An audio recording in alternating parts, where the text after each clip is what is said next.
बिस्मिल्लाहिर्रहमानिर्रहीम। बेटा आज का जो हमारा लेक्चर है that is about the components of ecosystem. हमने बात की थी कल, हमने इन्वायरमेंट को डिफाइन किया था और लेवल्स ऑफ इकोलॉजिकल ऑर्गेनाइजेशन पढ़े थे।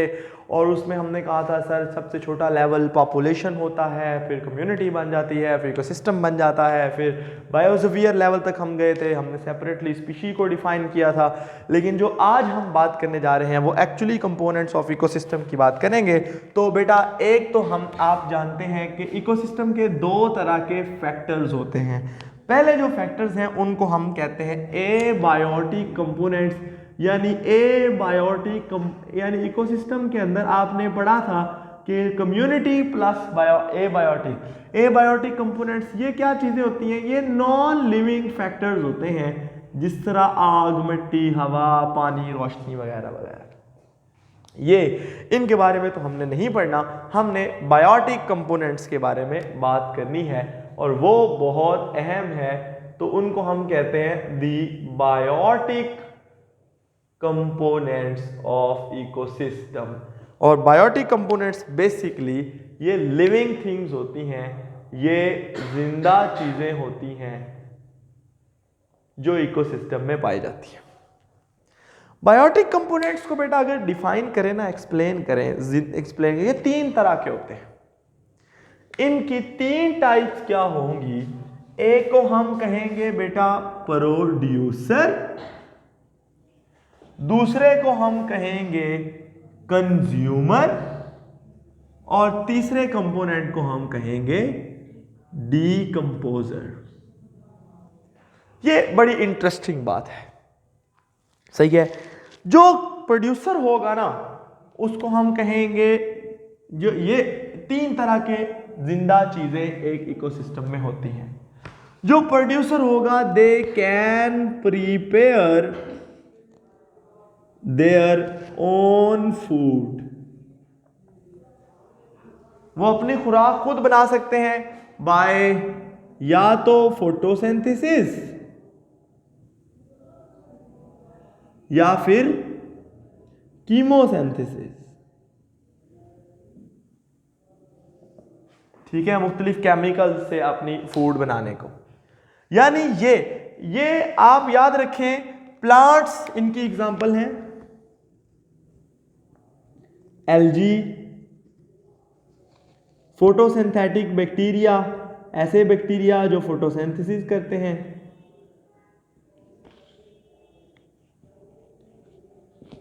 अगर आप गौर करें ना बेटा, तो यार आपको एक बात बताई थी कि सूरज की रोशनी की एनर्जी को जिंदा चीजों में लाने का एक ही तरीका है और वो फोटोसिंथेसिस है। अदरवाइज और किसी तरीके से सूरज की रोशनी जिंदा चीजों के अंदर नहीं आ सकती। इसके बारे में हम पढ़ेंगे भी, बल्कि आपने नाइन्थ क्लास में बायो एनर्जेटिक्स वाले चैप्टर में ये पढ़ा भी हुआ है, सही है। तो उस एनर्जी को, सूरज की एनर्जी को वापस जिंदा चीजों के अंदर लेकर कौन आता है? प्रोड्यूसर। आती फोटोसिंथेसिस के जरिए है, लेकिन फोटोसिंथेसिस करता कौन है? Producer. They are the base of, ये है बेटा, they are the base of every ecosystem. They are present at start of every food chain. ये फूड चेन वाला कॉन्सेप्ट हम बाद में पढ़ेंगे भी। तो हमें ये जो बात पता लगी वो ये है कि प्रोड्यूसर अपनी खुराक खुद बनाता है, चाहे फोटोसिंथेसिस से चाहे कीमोसिंथेसिस से। प्रोड्यूसर किसी भी इकोसिस्टम की बुनियाद होता है। अगर प्रोड्यूसर नहीं होगा तो फूड आएगी नहीं, बनेगी नहीं, तो बाकी चीजें जिंदा कैसे रह सकती? सही है। They can prepare their own food by using the sunlight and chemicals. ठीक है। अब बेटा कंज्यूमर्स की बात करें, सो कंज्यूमर्स कैन, अगर हम डिफाइन करूं मैं इनको, they can not prepare their own food, और ये यूटिलाइज कंज्यूमर मतलब जो कंज्यूम करता हो, जो दूसरों की बनाई हुई खुराक इस्तेमाल करता हो।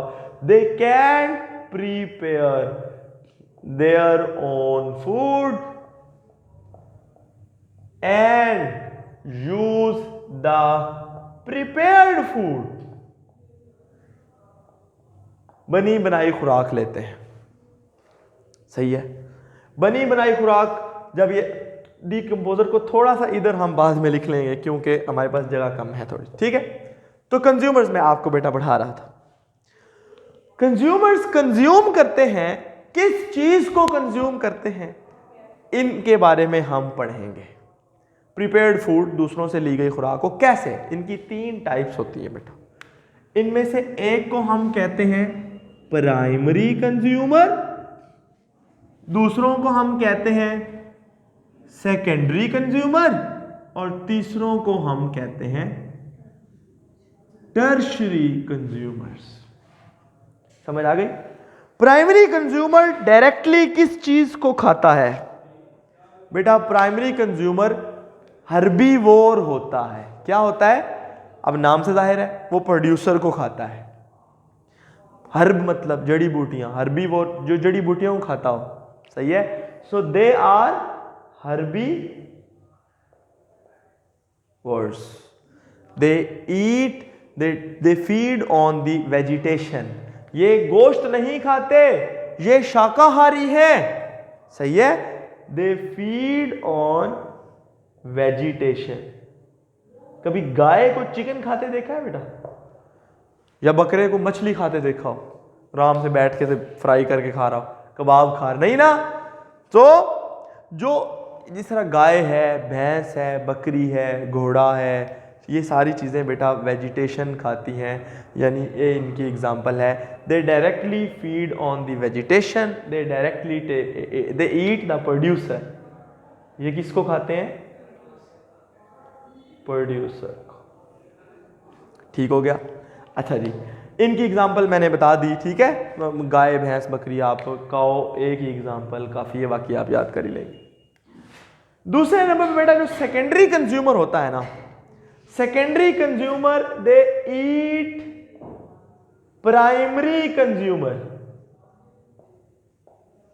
यानी दे ईट हर्बीवोर्स। प्राइमरी कंज्यूमर हर्बीवोर ही था ना, ये हर्बीवोर को वीओ, ठीक है, वोर को खाता है।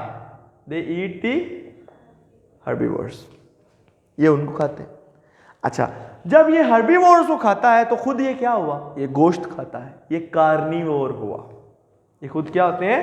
दे are the carnivores, they eat the flesh of the other animals, यानी फॉक्स, डॉग, कैट वगैरह वगैरह वगैरह वगैरह। ठीक है जी। इनको हम कार्निवोर, इनको हम बेटा पता क्या कहते हैं? Primary carnivore. सेकेंडरी कंज्यूमर और प्राइमरी कार्निवोर। प्राइमरी कार्निवोर और सेकेंडरी कंज्यूमर, क्योंकि ये पहले इस चेन के अंदर हैं जो खुद गोश्त खाते हैं। बाकी सारे वो तो अपनी खुराक खुद बनाते थे और ये सिर्फ सब्जियां खा के गुजारा करते थे। ठीक हो गया?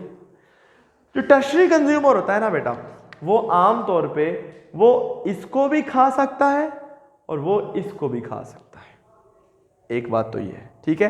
तो टर्शरी कंज्यूमर को हम सेकेंडरी कार्निवोर भी कहते हैं। समझ गए? ये दूसरे हैं जो गोश्त खाते हैं, सेकेंडरी कार्निवोर भी कहते हैं। They eat on primary consumer and secondary consumer as well, वो खा सकते हैं। ठीक है बेटा। और इनको हम सेकेंडरी कार्निवोर कहते हैं। ये किसी भी फूड चेन का एंड होते हैं। अच्छा, एंड से मुराद प्रोड्यूसर खुराक बनाएगा, फिर उसको ये खाएगा, फिर उसको ये खाएगा, फिर उसको ये खाएगा। ठीक है। अच्छा, अब आखिरी एक चीज मैं आपको बेटा, एक चीज होती है ओमनीवोर्स। ओमनीवोर्स वो होते हैं जो शाकाहारी भी हूं और मांसाहारी भी हूं, मतलब दे ईट फ्लैश एंड वेजिटेशन। हम इंसान, हम गोश्त भी खाते हैं और सब्जियां, वेजिटेबल्स भी खाते हैं। उतनी नहीं खाते, नो डाउट, थोड़ी सी कम, लेकिन हम खाते तो है ना सब्जियों के, फ्रूट वगैरह या सब्जियों की या फल वगैरह तो हम खाते हैं ना, वेजिटेशन, ठीक है। तो ये जो चीज़ है ना, ये हमें यूनिक बना देती है। सही है बेटा। अच्छा, आखिरी, ये तो हमें समझ आ गया कि टर्शरी कंज्यूमर को सेकेंडरी कार्निवोर भी कहते हैं। आखिरी जो तीसरा कंपोनेंट है बेटा, उसको हम कहते हैं डीकंपोजर्स। डीकंपोजर्स क्या करते हैं? डीकंपोजर्स क्या करते हैं बेटा? ये डीकंपोज करते हैं ये डेड बॉडीज, जो चाहे वो प्रोड्यूसर की हो, चाहे वो इन सारे कंज्यूमर्स में से किसी की भी हो, they break, they decompose, they degrade, they break down, disintegrate, ये तोड़ देते हैं, they degrade the dead bodies of producers and consumers, ठीक है, एंड दस रिसाइकल द न्यूट्रिएंट्स। ये बात मैं आपको बताता हूं, न्यूट्रिएंट्स को रिसाइकल ये किस तरह करते हैं। बेटा देखें, इसकी एग्जांपल है फंजाई और बैक्टीरिया, वो मैं अभी आपको बताता हूं। और इनकी एग्जांपल मैंने बता दी, इनकी एग्जांपल आप शेर और चीते वगैरह को ले लें, ठीक है। और इंसान भी टॉप कार्निवोर, टॉप कंज्यूमर है, टर्शरी कंज्यूमर में आ जाता है। अब बेटा हम स्टार्ट करते हैं। देखें तो डीकंपोजर्स क्या होते हैं? बेटा अगर आप गौर करें तो जो जिंदा चीज़ें होती हैं वो बायो एलिमेंट्स की बनी होती हैं, क्या नहीं? आपने 9th क्लास में पहले चैप्टर में पढ़ा था। बायो एलिमेंट्स जो होते हैं उनके ऊपर, वो ज़मीन में होते हैं, सॉइल में होते हैं या हवा में होते हैं, ठीक है। उनसे कौन उगता है? प्रोड्यूसर्स, पौधे उगते हैं। वो पौधों को ये खा जाते हैं प्राइमरी कंज्यूमर्स, तो वो वाले बायो एलिमेंट्स इनमें आ जाते हैं। उनको फिर ये खा जाते हैं तो वो उनमें चले जाते हैं। उनको फिर, अच्छा अगर आप गौर करें, चाहे प्लांट हो, चाहे बायो एलिमेंट्स सारे आप जिंदा चीज़ों के अंदर है ना, चाहे वो प्लांट्स हो, चाहे इनके अंदर हो, चाहे इनके अंदर हो, चाहे इनके अंदर, तो जब ये मरेंगे तो क्या वो सारे बायो एलिमेंट्स वहीं कैद हो जाएंगे? नहीं। क्यों कैद नहीं होंगे? क्योंकि उनकी डेड बॉडीज को ये तोड़ेंगे decomposers, they will break, they will produce the, आपको पता है फंजाई किस तरह खाना खाते हैं? They produce the enzyme, those enzyme break the food, जो भी डेड बॉडीज होती हैं, और वो उसको तोड़ के उसमें से जो मटेरियल निकलता है उसको इस्तेमाल करते हैं और बाकी सारी चीजें एनवायरनमेंट को वापस कर देते हैं, ठीक है। तो they what is they do basically, they dead bodies को वो तोड़ते हैं और उससे सारे के सारे न्यूट्रिएंट्स को वापस रिसाइकल करते हैं, और वही दोबारा, एक डेड बॉडी है वो खत्म हो जाती है, अंदर टूट फूट का शिकार हो जाती है। जब वो चली गई इस तरह मिट्टी के अंदर, तो उस मिट्टी पे कोई पौधा उगेगा, और वो फूड के जो न्यूट्रिएंट्स हैं, वो डेड बॉडी के जो अंदर जो बायो एलिमेंट्स थे, वो अब इस पौधे के ऊपर आने शुरू हो जाएंगे अंदर, फिर इसको ये खाएंगे, फिर इस तरह ये साइकिल चलता रहता है। तो डीकंपोजर्स, प्रोड्यूसर्स और कंज्यूमर्स तीनों ही इन्वायरमेंट का बहुत अहम पार्ट है। प्रोड्यूसर ना हो इकोसिस्टम चल ही नहीं सकता, स्टार्ट ही नहीं हो सकता, और डीकंपोजर्स ना हो तो चीज़ों की रिसाइकलिंग ही नहीं हो सकती। सही है। तो डीकंपोजर्स ये होते हैं, इनकी एग्जांपल है बैक्टीरिया एंड फंजाई। तो ये है बेटा इकोसिस्टम के 3 कंपोनेंट। किसी भी इकोसिस्टम को अगर आप स्टडी कर रहे हो तो आपको ये तीनों उसमें पढ़ने चाहिए, और आपको पता होना चाहिए कि इसमें कौन कौन से प्रोड्यूसर है, कितनी तरह की एल्गी है, कितनी तरह के बैक्टीरिया है फोटोसिंथेटिक, कितनी तरह के प्लांट्स हैं, कितनी तरह के वो दरख्त हैं, क्या है, ब्ला ब्ला ब्ला। अगर आप इस इकोसिस्टम को मेंटेन करना चाहते हैं तो आपको ये इनको मेंटेन रखना पड़ेगा। सही है। और अगर आप इकोसिस्टम को खत्म करना चाहते हैं तो प्रोड्यूसर्स खत्म करें, बाकी सारी जिंदगी खुद ब खुद खत्म हो जाएगी, ठीक है बेटा। और जो दूसरे कंज्यूमर्स हैं वो मैंने आपको बता दिए। कंज्यूमर्स क्या हैं? वो फूड को इस्तेमाल करते हैं और फिर डीकंपोजर जो हैं वो उनकी डेड बॉडीज को ब्रेक डाउन करते हैं। अगर आप गौर करें तो आपकी यहाँ राइट साइड पे एक ब्लू बॉक्स के अंदर लिखा है, the minerals which are released by decomposers are used as nutrients by the producers, यानी कि प्लांट्स। समझ आ गई बात की? तो बेटा मेरे ख्याल से आज का लेक्चर कंप्लीट हुआ। आपसे मुलाकात होगी इंशाल्लाह कल। इजाज़त दीजिए, अल्लाह हाफिज़।